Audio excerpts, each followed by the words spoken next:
I wanted to take a look at a um, comic book series. It was very mysterious to me. I had seen these books a few times, but I was very curious what these books were about. So I kind of wanted to take a look at this series with you guys. This is probably one of the most screwed up comic books I think I've ever read before, and luckily it's a very quick read, but it's a very entertaining read as well.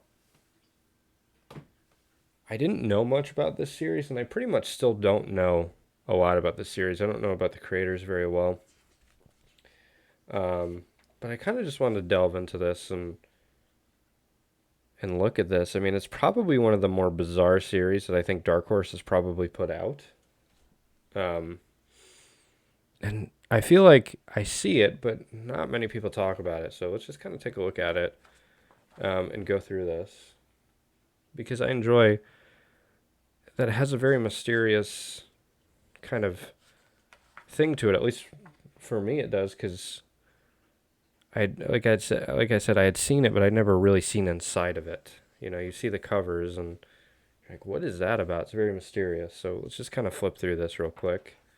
I have all three issues. It's a 3 issue series, and the reason why I was so interested in this is because it has very a lot of artwork that like an artwork style that I really enjoy. So, and it's a very bizarre series, like I said, that Dark Horse would want to kind of pick up and put out there and publish. So it has a very dark feel to it. You know, you can tell by like the just kind of the tone of it. You know, and everything's slightly off. It's kind of like it has like a creepy feel to it. I don't think there's anything in this comic book that doesn't look creepy and weird. I mean, look at this page right here. Man, I wish I could see the original of that. But man, I mean, I just love just the drawing. I'm not quite certain. I don't remember who the artist is. So I'll take a look in the back if I can ever open it up.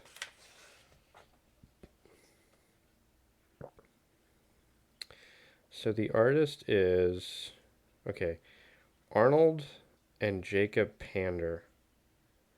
Okay, I'm not quite certain what they've done. Besides, this, watch them have done like a huge comic book series I don't know about.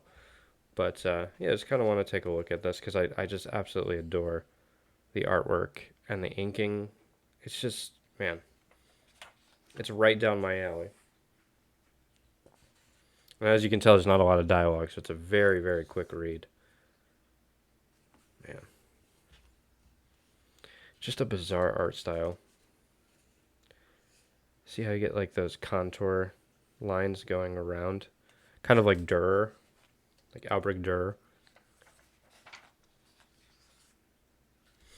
Great anatomy.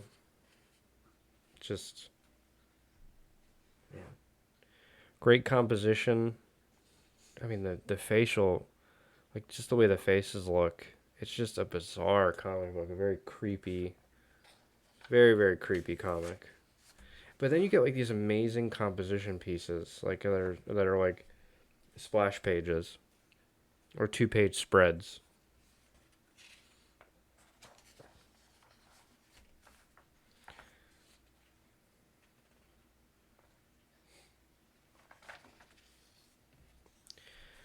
You know, I really, you know, the thing about becoming an artist is that you really get turned on by stuff that isn't the mainstream. You start with the mainstream, but then you move on to stuff like this. And you just try to go deeper and deeper and deeper into that rabbit hole until you find something that really clicks with you.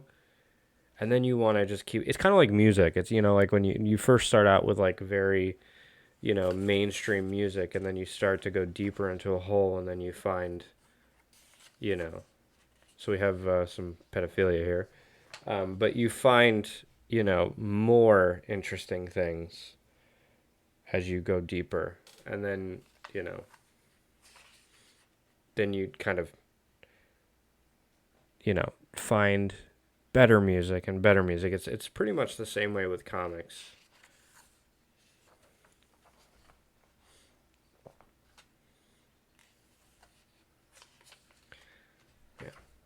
great stuff. I mean, I just love the choices of the panels and the composition, and I love like you can tell there's some ink wash going on there, and just the contour, the cross contour lines, and you know, just solid form, in the anatomy. I mean, the gesture is great.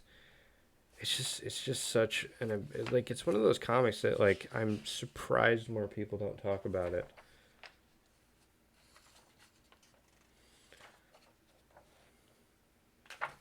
All right. Take a look at issue 2. The other thing that's bizarre about these comics is there's no labeling of like what issue is what. At least to my knowledge, maybe there is, and maybe I didn't see it. But yeah, it's just like it's just yeah, it's just a very bizarre comic.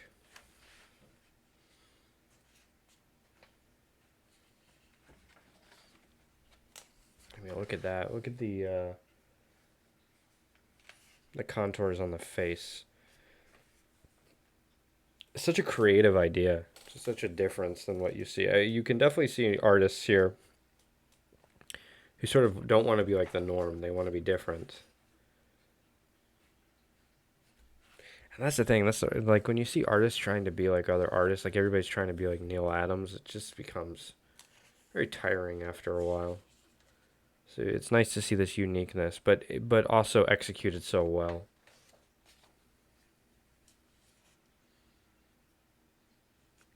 Great perspective there. Just again, just a great compositional like idea. I mean, we're looking at masters here who really understand storytelling through art. Also, you look at this stuff; it's just so much better than the mainstream stuff that you see there. Like mainstream stuff is just so like. I mean, I enjoy some of the older mainstream stuff, but I mean, it's just so. It's like candy or like sweets. It's just like okay, I get it. But this stuff is very different. I wouldn't say this is a challenging story by any stretch of the imagination. It's about you know having a very fucked up childhood, which ends up turning into a very fucked up adult. But it's just yeah, it's a just so different. I find myself looking for different nowadays. I don't find myself looking for you know an old issue of Conan. As much as I love Conan, don't get me wrong.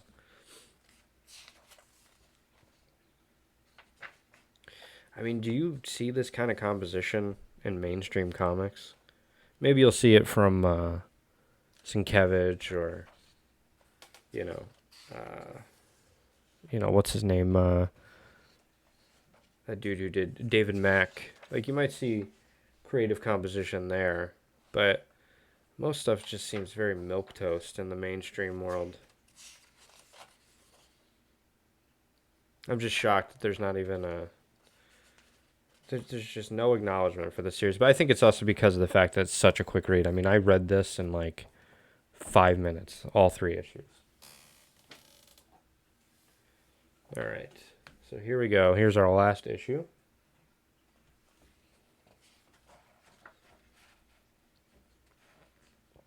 Again, a very mysterious thing. No acknowledgement to who the creative people are, no number.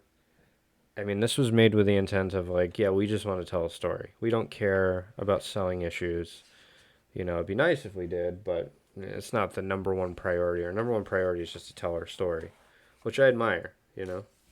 I love things like this. I mean, it's just such simple composition, such simple perspective, an empty room, but it just feels so big and it feels like, okay, it's just very cool stuff being done here. Like I said, absolute masters. I mean, look at the faces. It's just I adore stuff like this. I really do because it's so different than what you see. But it's not like so crazy that you go, this is fucking stupid, right? It's not it's not like that. Like it definitely it's like controlled for sure. It's creative but controlled, and that's what I enjoy. And I think that's what makes a lot of the best, you know, comic book art or art in general. I love that, man. That's a great drawing right there. Great panel.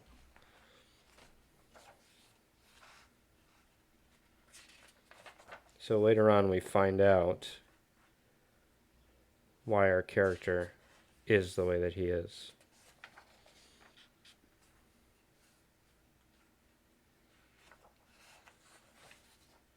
Or what our character did, I guess, is actually the correct thing. That's got to be a photo stat, probably. I mean, obviously, but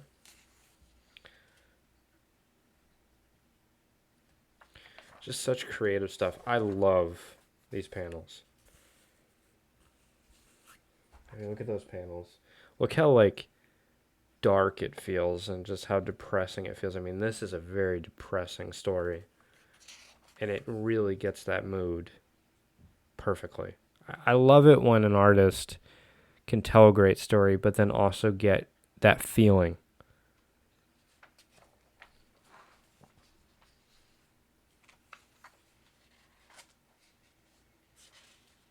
That's a great drawing too.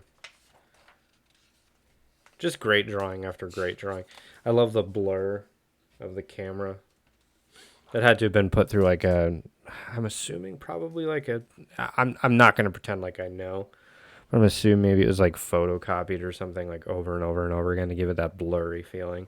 I'm sure that there's probably some other way that it's done, but and I also love the dark, just the dark borders. Like you are in a very fucked up world. It like you, it brings you away from reality. Probably not into a great reality, but oh man, look at the neck muscles. I forget what those are called. Sternocleidomastoid. I think that's the neck muscles. I could be totally wrong. I could be talking about the fucking uh, hip muscles. But anyways, um, or muscles around the hip or something. But I mean, just man, look at that drawing of those neck muscles that connect to that collarbone. Great stuff. And I love these. I just love this composition. I mean, there's so many great pieces of composition. I mean, you just from looking at this book, you can learn great composition.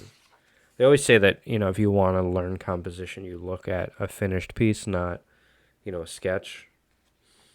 That's totally true.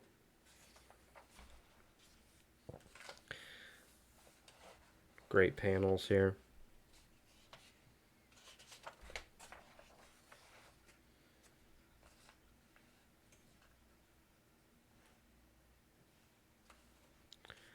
Man, such an interesting choice. I don't know if that's for storytelling purposes or if that's just like an artistic choice. Not quite sure.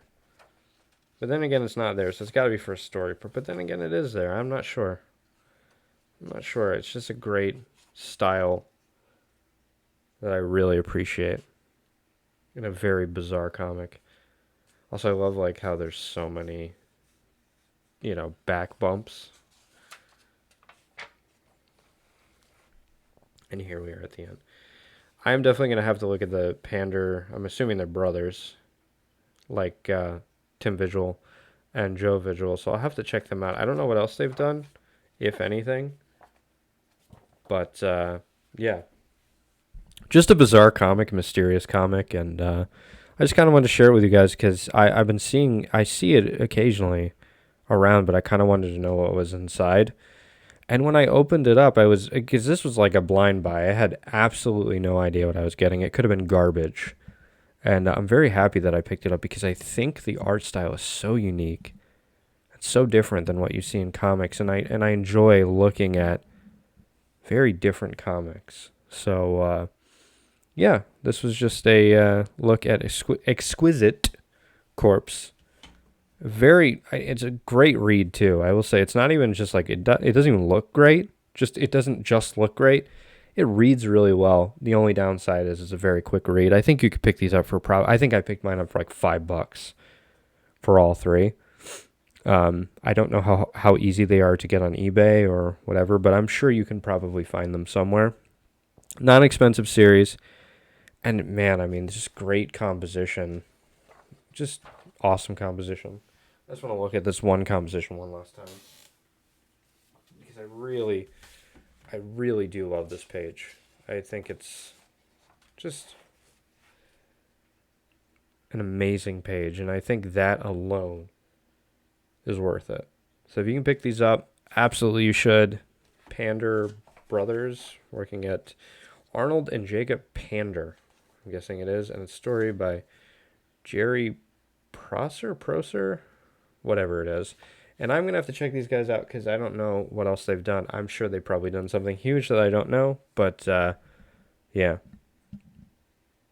Anyways, awesome series. Check it out if you can.